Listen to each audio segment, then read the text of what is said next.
SSC পরীক্ষা 2024 বাংলা দ্বিতীয় পত্র পরিচ্ছেদ 7 এর অনুশীলনগুলো আমরা এখন চর্চা করব। আমার সাথে রয়েছে মেঘ।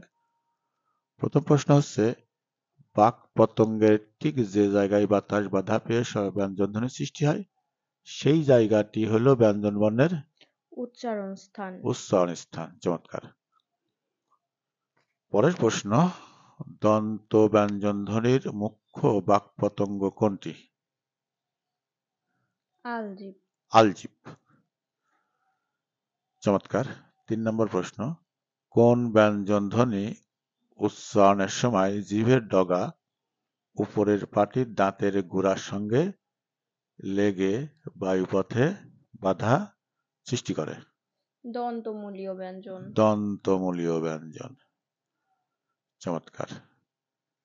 এবার হচ্ছে 4 নম্বর প্রশ্ন, তালব্য ব্যঞ্জন ধ্বনির উদাহরণ আছে কোন শব্দে?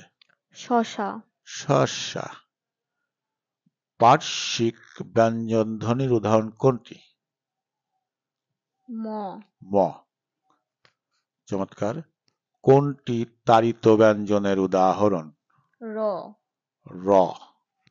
র হচ্ছে তাড়িত ব্যঞ্জনের উদাহরণ। 7 নম্বর প্রশ্ন হলো, কোনগুলো ঘোষ ব্যঞ্জন? ক নম্বরে হচ্ছে ব ভ। ব ভ হচ্ছে ঘোষ বর্ণের ঘোষ ব্যঞ্জন বর্ণ বলা হয় ব এবং ভকে।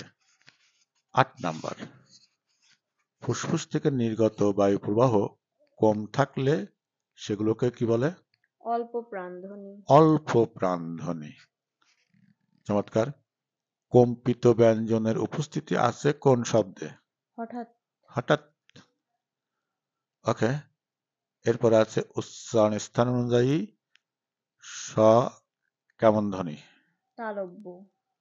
তালব্য।